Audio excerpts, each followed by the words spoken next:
When I'm alone, I'm very quiet. I occasionally make myself laugh, but not that often. I usually need like somebody to work off of, you know what I mean? So given the choice between intro and extro, I'm pretty extro.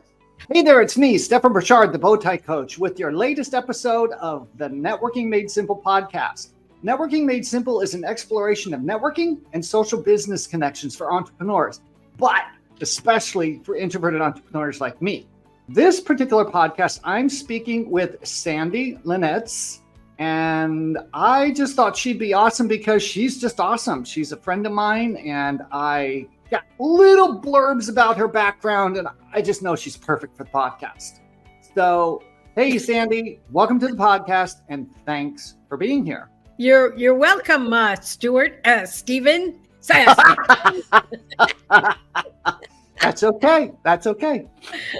People listening to this for breakfast can laugh, right? Okay, good. You know, that's my goal in life.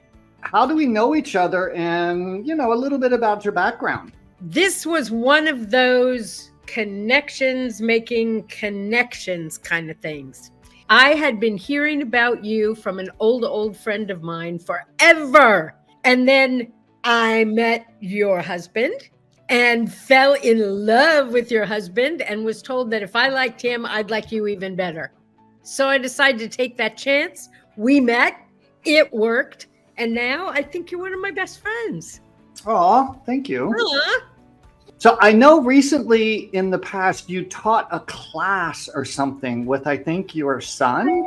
Could you shed a little bit of light on that for me, for my podcast listeners? Not my son. I've been teaching seminars, business seminars, for probably, I don't know. I did individual trainings, and then I started doing business seminars with my brother, actually. Oh, okay. He was a trainer for Northrop for years, and then he was hired by an outside organization to do a little teaching for them. He asked me to help him with something on one of his trainings, and by the next training, we were working as partners, and that was probably 10, 12 years ago. And we have taught everything from communication to getting along with the people you work with to you name it. I mean, anything that you would want your staff to learn, that's what we were teaching. I'm very big on customer service. So is there a website where people can find that information, or is it word of mouth and referral? It's a secret. It's a secret. So it's word of mouth and referral only. I have a fabulous group on Facebook called What Do I Say, What Do I Do? It has nothing to do with what I do in that respect.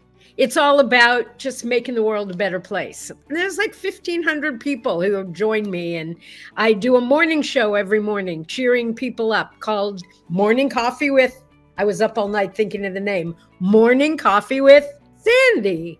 And for half an hour every day for like 9 years already, I've been getting up early and talking to people about what's going on in the world on that day. We don't get political. We don't get, that's where I draw the line. You want my politics, go to my personal page. But on What Do I Say, What Do I Do? It's just about connecting people to other people. That's what it's about, connections. Nice. Sandye, do you consider yourself an introvert or an extrovert? And how has that trait influenced your networking and business? I would think that if I said to the world, I am an introvert, they would bust into hysterical laughter, because I am the most out there person that I know. And I know introvert and extrovert really is, where your motivation comes from. So I'm very self-motivated. And in that regard, I'm an introvert, but I'm very, very motivated by people. When I'm with people, I'm on. When I'm alone, I'm very quiet. I occasionally make myself laugh, but not that often. I usually need like somebody to work off of, you know what I mean? So given the choice between intro and extro, I'm pretty extro. I'm pretty out. Where do you get energy or drained energy when you're around crowds of people? I am one of those very unusual human beings who would prefer to speak in front of a group of 1,000 people than just one-on-one or in a living room with 3 or 4 people. I feed off of a crowd. Okay. In fact, when I go to an event, if I'm not the guest speaker and I'm just walking around, frequently I have to have a person with me who I can kind of count on to be my right-hand man. Your referee. I need to feel comfortable. And I am much more comfortable if I am part of a team. Cool. You are definitely an extrovert. In your own words, how would you define business networking and why is it essential for entrepreneurs? I am all about connections, and I am a firm believer that it has nothing to do with who you know, it's who knows you. It doesn't make any difference if I know 10,000 people on the planet. If when they hear my name, then I lost. But if one person says, Sandye Linnetz, oh, I know her, isn't she? Then I know I got it. So my objective is as much, if not more, to make sure that people know who I am than it is for me to know who they are. Doesn't mean I'm not interested. It just means I know that, for instance, I have a list that's probably 3 handwritten, tiny spaced pages of famous people that I've met. Now, when I say famous people that I've met, I don't mean someone that I've said hello to or someone who smiled at me. Someone I've met is someone I've actually had a conversation with and said, hi, I'm Sandye, you are, and then actually exchanged words. That, to me, that's everything about the connection that takes place when you're networking. The person that you're networking with in the moment, you may see no reason to make friends with that person. You may see no value in knowing the person that you're talking to. But I promise you, there is no one you ever meet that doesn't at some point in your life come back in and make a difference in your life, or you in theirs, which is just as important. Are you feeling overwhelmed lately, frazzled and unproductive? Well, you're not alone. This is where coaching can come into play. As your Bowtie coach, I specialize in helping introverted entrepreneurs navigate these waters. Together, we can tailor a self-care and business strategy that fits your unique personality and business goals, ensuring you don't just survive, but thrive. Click the link below to get a discovery call time with me, and let's explore together. Bye. How has networking impacted your entrepreneurial journey and your success? Well, that's a great question. You know, when I first was in business, it was a different time. It was a different era. I started a business back in the late 80s, early 90s. And back then, it was very unusual to be a female entrepreneur. I was actually, I don't even know if you know this about me. I was actually in Time magazine, and I was a guest on Oprah, and I was in Success magazine, all because I started an industry.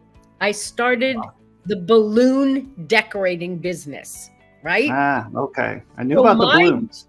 Right. Nobody knew about that business. It didn't exist when I started it. So my first job was to dress up in a silly little uniform. My business was called Balloon Express. So I dressed up like a train engineer with the red scarf and the overalls and the little hat and a whistle and a bouquet of about 4 dozen blown up helium balloons that I had written funny sayings on with a felt pen. I started at one end of the local mall, and I blew the kazoo and talked to people and sang songs all the way across the entire mall, which was about the equivalent of, I'm going to say, a half a mile long. Wow. When I got to the other end, there were guards there who said, you can't do this. And I said, you know, I had a feeling it probably wasn't going to be okay. No problem. And I handed him my balloons and I said, can you hold these? I'll just leave. So I gave him my balloons and I left. It was perfect.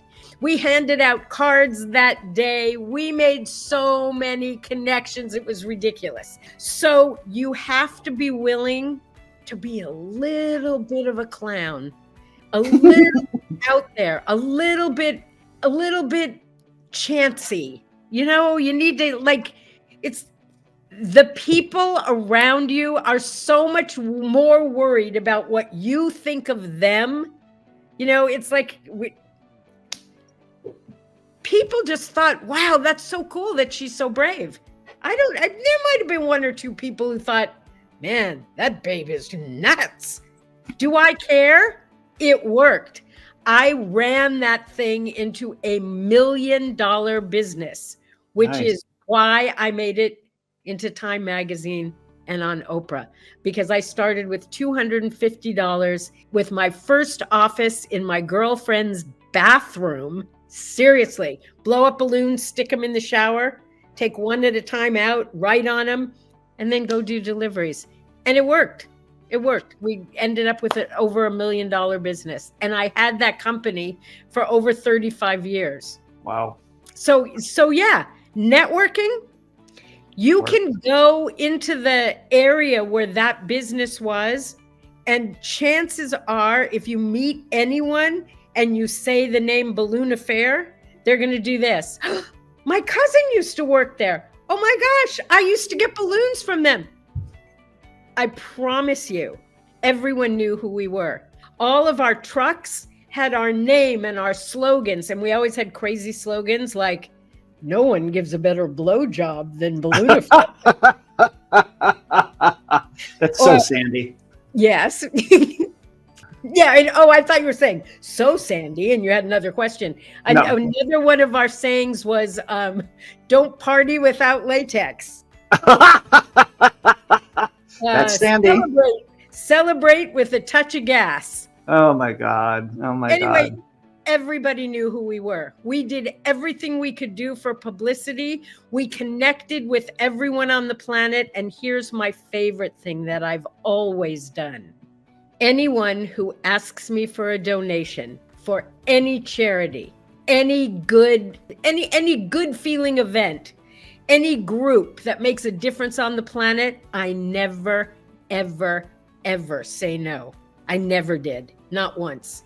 Now, did I always give them what they wanted? Because I'm sure I can hear some of your listeners doing this. What, is she kidding? I'd have to give away the whole store. Yeah. I would be out of business if I gave everybody what they wanted. So one of the most valuable lessons I ever learned was to agree, but with stipulations. So everybody got something, but they didn't necessarily get exactly what they asked for. With the understanding that if I gave them what they asked for, I wouldn't be here when they came back next year to ask me again. But I was well known for taking care of everybody who needed taking care of. And so it sounds like networking was the cornerstone of what you did, really. Oh, no question. And sometimes the best networking you can do is with your customers. Oh, yeah. My customers were not only my best clients, some of them became my best employees. Some of them became my best spokespeople. It's pretty awesome. Nice. The other secret, you want to know my other secret? I have another one. Okay. Always promise far, far less than you know you can deliver. Yeah. No matter what people asked me, I would do this. I'm not sure I can do that. I'm going to give it a shot, but here's what I know I can do. And then I'd tell them the slightest little thing, but knowing absolutely they were going to get more than I promised. They didn't just get a balloon. They got a balloon with like 6 pieces of ribbon tied to it. We called them splinger hangers because they thought they were just getting a balloon with a string. No. They got a balloon with like a whole bunch of curly ribbon coming off of it. Good stuff. Fun. Hey, let's talk about mindset. So why is it important to invest in one's self as an entrepreneur? And what does that look like for you?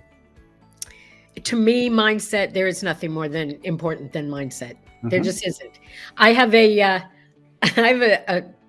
I guess you could call it a sign, but it's painted on wood in my bedroom that says, your day will go the way the corners of your mouth turn. I love that. And I see that first thing every morning. And that's it's what I live by. I know that if you appreciate and are grateful and love what you have, you will never be an unhappy person.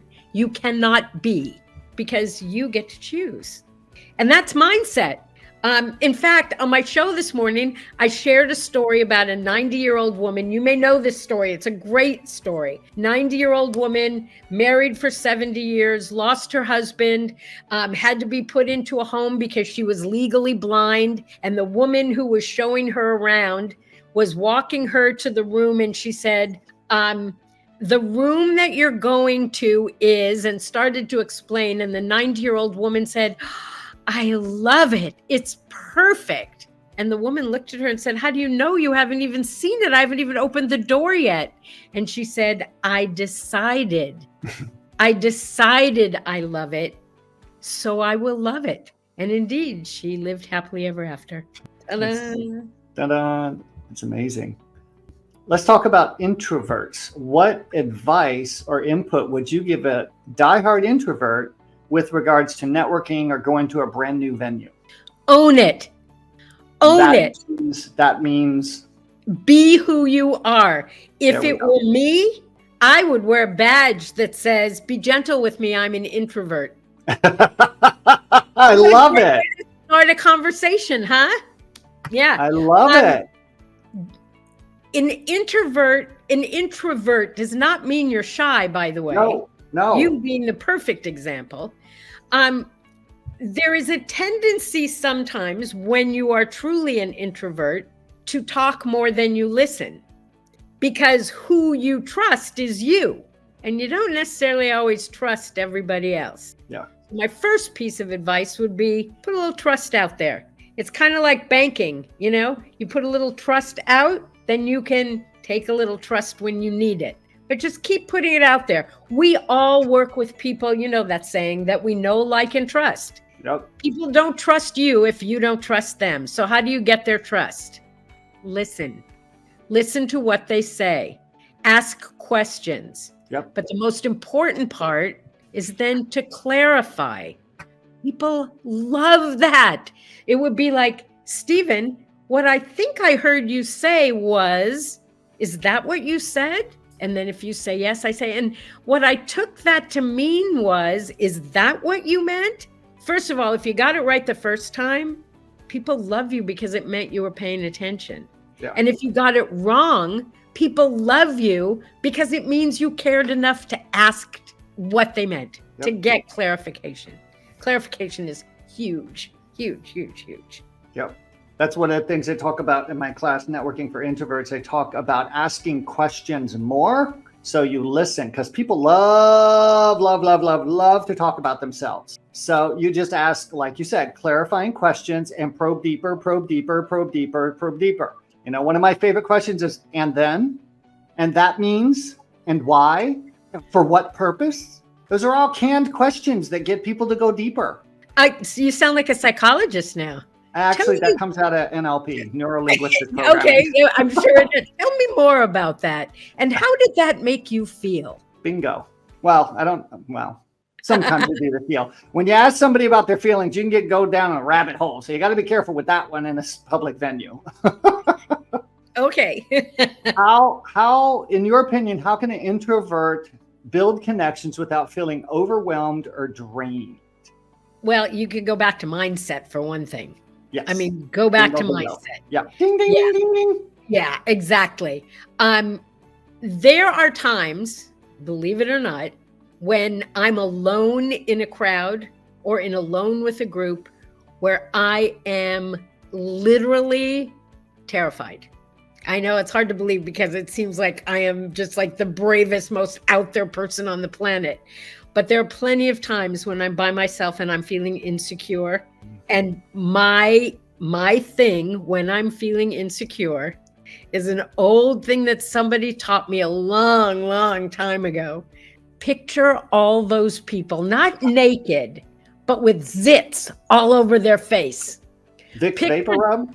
No, zits, pimples. Oh, zits, pimples. Zits Okay. all over their face, okay? And hair that goes straight out. Picture them in the worst possible vein, and then notice that it doesn't bother you at all that they look like that. And as soon as you can accept other people, you can accept yourself. And once you're okay with you, you're okay with everybody. Didn't you ever notice that people like people who are comfortable in their own skin? And that has nothing to do with being an introvert or an extrovert. That's why I say if you're an introvert, own it. Then be the best introvert you can be. Be you. Be you. Nobody else can do that. Do you have a favorite book or resource for inspiration? I do. Ooh, you said that's so cute. Because it's gonna. So do you know who Dr. John DeMartini is? I've heard the name. Okay, so I wasn't a big fan of The Secret. He was in The Secret. That was the first place I heard of him. That's where I heard of him. Okay. Yeah, he's what do you call it? He like works on your body when your body hurts. Come on, help me out. Chiro. Yeah, Chiro. he's a doctor of chiropathy, chiropathy, whatever it is. He's a chiropractor. He's a doctor of chiropractic.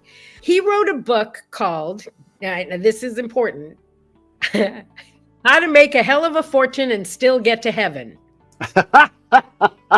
I love it. I saw that book in my chiropractor, who was a friend of mine, in her office.